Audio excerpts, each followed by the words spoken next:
মোল্লা সাইদি সাহেব নামে এক আল্লাহর গোলামকে পেয়েছিলাম কোটচাঁদপুর কলেজে। আমি যখন ইংলিশের হেড ছিলাম তখন 1972, 73, 74 সালের কথা। সোলাইমানপুর মাদ্রাস মসজিদের বার্ষিক ওয়াজ মাহফিলের প্রধান অতিথি। আমি যাওয়ার সময় টেলিফোন মাইকিং হচ্ছে, মাইকিং শুনলাম।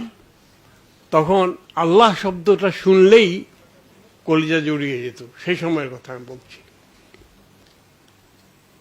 ক্লাসে পড়ালাম, প্রিন্সিপালকে বললাম যে আপনার বাকি টিচাররা কি আজকে বাকি ক্লাস নেবে আরো? তো ওখান থেকে দুইজন এসে বলল আমরা নেব না, তুমি একাই পড়াও। আমি ঠিক করলাম 4 ঘন্টা পড়াবো। তো 3 ঘন্টা আমার ইংলিশের সাবজেক্ট এটা উপরে যা পারলাম বললাম করলাম। আমি একটা দিনও আলহামদুলিল্লাহ না পড়ে কোনো ক্লাসে যাইনি। শেষে আমি বললাম যে আমি আসতে মাইকিং শুনলাম এখানে নাকি কোন এক আল্লামা দেলোয়ার হোসেন সাইদি সাহেব আসবে সোলাইমানপুর অমুক মসজিদে, সেখানে মেলা বেহেশত বিক্রি হবে। তো আমার দরকার, আমি যাব, যদি তোমরা যেতে চাও। দেখি ছেলে মেয়ে সব উঠে গেছে, 550, 600 আমার ছাত্রছাত্রী থাকতো একটা। আমি বললাম যে মেয়েদের মতো ব্যবস্থা নাই, তোমরা ছেলেদের মধ্যে যারা যেতে চাও আসো। আমি মোল্লার ওয়াজ শুনলাম।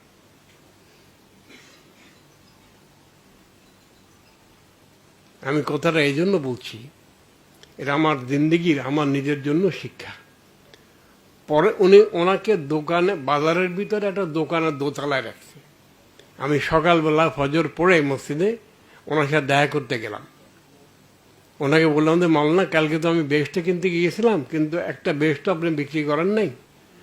তো যাই হোক, আমি আপনার কাছে আসছি, 2-4টা কথা বলবো। উনি বললেন যে বলেন, আমি অপেক্ষা করছি। আমি বললাম যে আচ্ছা, আপনাদের কোরআনের মধ্যে এই কথা নাই? তিনি বললেন যে আপনাদের কোরআনও আছে। পরে আমি বললাম আচ্ছা, আপনাদের হাদিসে, নবীর হাদিসে এই কথা নাই? কয় যে আপনাদের নবীর হাদিসেও আছে। আমি তো দেখলাম যে গুলমাল্লা মালানা। পরে আমি বললাম যে আচ্ছা ঠিক আছে, আজকে আপনার প্রোগ্রাম আলমপুর, এদিকে সোলাইমানপুর, এটা কোটচাঁদপুর, এদিকে আলমপুর, ওদিকে ফুলবাড়ি, পরে আলমপুরে প্রোগ্রাম। মাওলানা, আপনাকে আজকে শুধু শুধু লা ইলাহা ইল্লাল্লাহ এর উপরে কথা বলতে পারবেন কিনা? আমি পারবো না, আমার আল্লাহ তৌফিক দিলে পারব। আমি ইংলিশের শিক্ষক, ওয়াজ মাহফিলে যায় না, আমি বেশরম গেছি, সাথে অনেক ছাত্রছাত্রী গেছে, সাধারণ লোকেরও গেছে, এবং সাঁকো পের হইতে আমি পড়েও গেছি নদীতে, সেই কপোতাক্ষতে। তারপরও পেছনে আসি নাই, ভিজা কাপড় নিয়ে আমি ওই মওলানার আলোচনা শুনতে গেলাম। আল্লাহর রহমত, তিনি এর উপরে কথা বললেন। পরের দিন সকাল আবার গেলাম। আমি মাওলানা, কালকে তো আপনি এটা আপনি বলেছেন, আজকে ফুলবাড়িয়াতে প্রোগ্রাম, আপনি শুধু মোহাম্মদ রসুল্লাহ সাল্লাল্লাহু আলাইহি ওয়াসাল্লাম বলবেন। আমি চেষ্টা করব, আমার আল্লাহ আমাকে তৌফিক দেন। সেখানে আমি গেলাম। প্রথমটাতে আমি 1000 লোক দেখেছি সোলাইমানপুর, দ্বিতীয়টাতে 2-2.5 হাজার লোক দেখেছি, তৃতীয়টাতে 5000-এর বেশি উপরের লোক দেখেছি। কথাটা আমি এই জন্য বললাম যে আল্লাহর গোলামের সাথে আমার দেখা তিনি করে দিয়েছেন, আর আমি ছিলাম অভুক্ত, তৃষ্ণার্থ।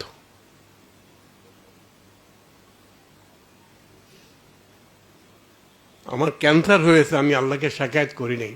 আমি দোয়া করছি, আল্লাহ আমি যেন তোমার বিরুদ্ধে কিছু না বলি, কোনো অভিযোগ না করি। কিন্তু আমি ওই সময় শিকায়ত করছি, আল্লাহ কি দিয়েছিল আমাদেরকে, আর এখন আমরা সে কথাগুলি বলতে পারি না কেন? আমার স্বাদ লেগেছে সাইদি সাহেবের কথা এই জন্য যে আমি ছিলাম তৃষ্ণার্থ। এখন আল্লাহ তাআলার মেহরবানি দেখুন, আমি নামাজ পড়তাম না যখন, তখনও মাওলানা মোহতারাম, ওই বার্ষিক মাদ্রাসায় ওয়াজ মাহফিল হইতো, সেটাতে কিন্তু চাদর একবারে ভালো মতো পরিষ্কার পরিচ্ছন্ন করে যেতাম। কিন্তু প্রথম যে আয়াতটা পড়তেন, 3 ঘন্টা ওয়াজ করতেন, আয়াতের তর্জমাটাও পেশ করতেন না। আর আজকে দেখেন আল্লাহর রহমতে শুধু আমাদের এদেশেই না, সারা দুনিয়াতে হয়েছে। কিন্তু এদেশে অনেক, আমি মনে করি এটা আল্লাহ তাআলা বাংলাদেশের প্রতি বহু অনুগ্রহ করেছেন। এটা সবচেয়ে বড় অনুগ্রহ যে দায়ী আল্লাহ তিনি বানিয়ে দিয়েছেন। তার মধ্যে 2টা গোলাম এখানে আছেন। আমার প্রথম কথা শেষ। আমার মনে হয় যে সাইদি সাহেবের এই ওয়াজ শোনার পরে আমি ঢাকা চলে আসলাম। তাঁতি বাজারে গিয়ে দেখলাম মুরব্বীরা বসে আছেন। আমি তাদেরকে বললাম যে আমি একটা খনির সন্ধান পেয়েছি। কি? এই আপনার লোক পাঠান, দেখেন। তারপর আলহামদুলিল্লাহ প্রোগ্রাম হলো। সাইদি সাহেব সারা দেশে আলোচনা করলেন। আর এখন তো না সময় দিতে পারেন না। এই যে বললেন না, এই গোটা রমজানে একটা প্রোগ্রাম নিয়েছেন মাওলানা আহমদুল্লাহ সাহেব, আর ওনারটা আমি বলার শুনবো পরে। যাই হোক, আমি 2টা দাবি জানিয়ে শেষ করতে চাই। এর দাবি সকলের কাছে, মেইনলি এই 2 বুজুর্গের কাছে।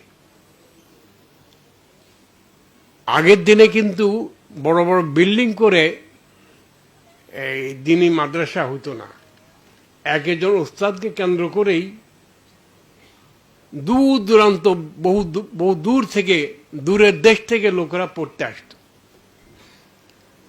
আমার প্রথম দাবি হচ্ছে আপনাদের মতো যারা আছে, আমি আবার বহু বছর ওয়াজ মাহফিলে বহু বছর যাই না, আমি যত শুনবো ওয়াজ মাহফিলে সত্য কথা বলবে, আর এটা আমাকে আমল করতে হবে, এত পারা যাবে না। এখন আমার দাবি যে আমি চাই যে এই হযরত মাওলানা আহমদুল্লাহ সাহেব এবং সাইফুল্লাহ সাহেব, কে সাইফুল্লাহ নাম রাখছে আল্লাহ জানে, এত সুন্দর নাম, তো আপনাদের সারা দেশে ডিভিশনাল হেডকোয়ার্টার এবং ইম্পর্টেন্ট জেলা এবং ইম্পর্টেন্ট কিছু আগের সাব ডিভিশন এবং ইম্পর্টেন্ট কিছু থানা, এটা আপনারা বাছাই করে নেবেন। আল্লাহ তাআলা আপনাদেরকে দীর্ঘ হায়াত দান করুন। আপনারা এখানে মোবাইল মাদ্রাসা করে ফেলবেন এবং স্টাডি ক্লাসের মতো এখানে আপনাদের আলোচনা 2 দিন 3 দিন 4 দিন চলবে এবং এখানে এটা একটা মাদ্রাসা হয়ে যাবে। ঘর নাই, কিন্তু মানুষগুলি আছে। আমার চৌধুরী ডাক্তার হাসান, উনি অনেক সুন্দর সুন্দর কথা বলেছেন। তো একটা দাবি, এটা কি মানা হলো চেষ্টা করার? হ্যাঁ, আচ্ছা, এটা শুধু ওনারা দাবি করলে হবে, ওনারা মানলে হবে, আপনাদের মানতে হবে না? আপনারা কে কে মানলেন? আমার নিচে নিশ্চয় বোনেরাও মানছে। শেষ, 1 নম্বর দাবি শেষ। 2 নম্বর, এই পাগল বহু বছর থেকে, সেই 72-73 সাল থেকে একটা আবেদন জানিয়ে আসছিলাম। সেটা হলো ইমাম বেশিরভাগ জায়গাতেই ট্রেডিশনাল খুতবা দেয়। ইদানি আলহামদুলিল্লাহ অনেক মসজিদে অর্গানাইজড খুতবা দেয়। আমার নানা ছিলেন একজন LMF ডাক্তার 1916-এর। তিনি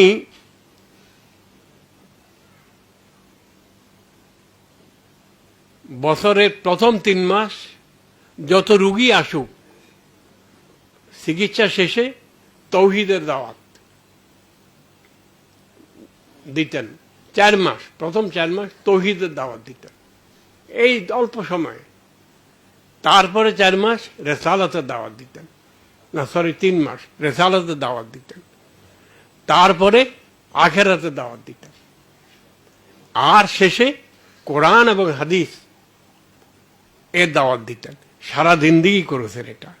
আচ্ছা, আপনারা যারা ডাক্তার, 1973-74 সালে এই ঢাকাতেই মেডিকেল কলেজে আল্লাহর এক গোলাম, আপনারা তাই কেউ চিনেন চিনেন না, এখানে আছে, আমি সরি মেডিকেল কলেজে স্পেশাল দাওয়াতি কাজ শুরু করলাম। আমাকে কেউ কেউ বললেন যে আপনি এটার উপর এত জোর দিচ্ছেন কেন? আমি বললাম যে এমন হইতে পারে এদেশে আমরা কেউ থাকবো না, কিন্তু এই দেশ দুই শ্রেণীর লোক ছাড়া চলবে না, এক ডাক্তার আর হচ্ছে কৃষিবিদ। ডাক্তারদের যেখানে যায় তারা আলোকবর্তিকা হিসাবে কাজ করবে। আর আমি তখন ওই যে বড় কমিউনিস্ট নেতা ছিলেন হিন্দু, মনি সিং, আমাদের মনি সিং অসুস্থ হয়েছে এবং দাড়িওয়ালা ডাক্তারের কাছে গিয়েছে। ডাক্তার রোগও দেখতেছে এবং তৌহিদের কথা বলতেছে। মনি সিং কি তার হাত কেড়ে নেবে? না, আমি তোমার কাছে চিকিৎসা করব না, এটাই করবে। তো এই ডাক্তাররা তারা আলোকবর্তিকা হিসাবে বাংলাদেশের এক একটা এলাকাকে উজ্জ্বল করবে, আলোকিত করবে। এখন এই ইবনে সিনা আমি আপনাদেরকে সাক্ষী রেখে বলতেছি, এটা আমার বিরাট স্বপ্ন ছিল করার, অনেক বছর লেগেছে শুরু করতে। আজকে ইবনে সিনার সুনাম দুই কারণে হয়েছে। একটা হচ্ছে যে বাপেরা মেয়ে পড়াইতে পাঠায়, এখানে ইজ্জতের একটা নিরাপত্তা আছে। আর আপনার টিচার যারা আছেন তারা আমি শুনেছি ভালো পড়ান। অল্প কয়েকটা প্রাইভেট মেডিকেল কলেজের মধ্যে ইবনে সিনা একটা। কিন্তু বাপের ছেলেকে বা মেয়েকে মেডিকেলে পড়ায় কি জন্য? পাশ করলে পয়সা আয় করতে পারবে ভালো, তো তারা এই কাজটাই তো করে। পাশ করার পরে পয়সা আয়ের জন্য বাপে পড়াইছে, মায়ে পড়াইছে, তো এই কাজটাই তো করে নাকি? আল্লাহ কি কোনো দায়িত্ব দিয়ে পাঠায়নি? তো সেটা কে করবে? আপনি আমার কথা বুঝতে পারছেন, আমিও শেষ করতে চাই। আজকে আহমদুল্লাহ সাহেবের প্রোগ্রাম না হলে আমার এখানে আসা হইতো না। আর এখানে না আসলে এই promised boys and girls, ladies and gentleman, আমার মায়েরা, বোনেরা, মেয়েরা এবং আমার ভাইয়েরা, বাপেরা, ছেলেরা, আমি আপনাদের চেহারা একসাথে দেখতাম না। আমার এই হয়তো পড়ন্ত বেলায় অথবা আরো অনেক দিন বেঁচে থাকতে হবে, একটা দোয়া করবেন বিছানায় শুয়ে শুয়ে যেন না মরি। আমি এই দাবি করতে চাই, দুনিয়ার জন্য ডাক্তার হবেন না আপনারা, দিনের জন্য ডাক্তার হন, দেশের জন্য ডাক্তার হন, মানুষের জন্য ডাক্তার হন। এবং মানুষ মানুষ মানুষ, মুসলমান নয়, হিন্দু নয়, বৌদ্ধ নয়, খ্রিস্টান নয়, ইহুদি নয়, মানুষ। এবং আপনারা মেহরবানি করে বাংলাদেশের প্রতি ইঞ্চি মাটিকে, প্রতিটি বালু কোনাকে মানুষ হেঁটে যাওয়ার সময় যেন শুনে লা ইলাহা ইল্লাল্লাহ পড়তেছে। কি আওয়াজ কোত্থেকে আসে? মানুষ নেই, ওই বালি থেকে, গাছ থেকে, পালা থেকে, সব জায়গা থেকে যেন আওয়াজ আসে। সেদিনটা আল্লাহ তাআলা আমাদেরকে দেখে যাওয়ার তৌফিক দেন, আর তার উসিলা আপনারা হবেন। আর মাদি মাল্লা হবে এরা, এই যে মাল্লারা। তো তাহলে ক্লাস হবে।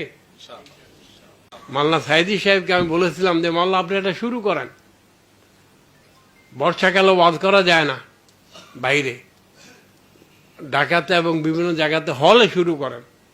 কিন্তু এটা দিনের বড় বড় দায়ী যারা, তাদের মাথা আমি ঢুকাতে পারিনি, কারণ আমার তো ক্ষমতা নাই, যোগ্যতা নেই, কথা বলতে পারি না। তো আপনারা মেহরবানি করে আপনাদের বন্ধুকে, কারা কারা বন্ধু, পরিষ্কার মাথাওয়ালা বন্ধু, ওয়াজ সুন্দর করার জন্য মিষ্টি কথা বলে না, হক কথা বলার জন্য কথা বলে,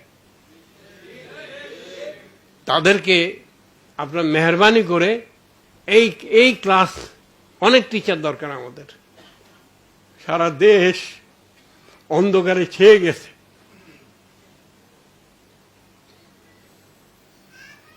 এটাকে আলোকিত করতে হলে এই রশি আপনাদেরকে ধরতে হবে। এই নৌকা, নদীতে পানি নেই, টেনে নিয়ে যেতে হবে। যেমন ইস্তাম্বুল জয় করেছিলেন, ওই জাহাজ টেনে নিয়ে গিয়েছিল যেভাবে, সেভাবে আপনারা নেবেন। আর আপনাদেরকে আসলেই টেনে নিয়ে যাবেন কে? আল্লাহ। আমি ইবনে সিনার সকলকে শুকরিয়া জানাই। এই আহমদুল্লাহ সাহেব আর আহমদুল্লাহ সাহেবের রসুল্লাহ সাইফুল্লাহ সাহেব, তাদেরকে দেখলাম। আর এরকম একটা আপনাদেরকে একসাথে দেখার একটা লোভও ছিল, এটাও পূরণ হলো। আমি আমার কথা শেষ করতে চাই।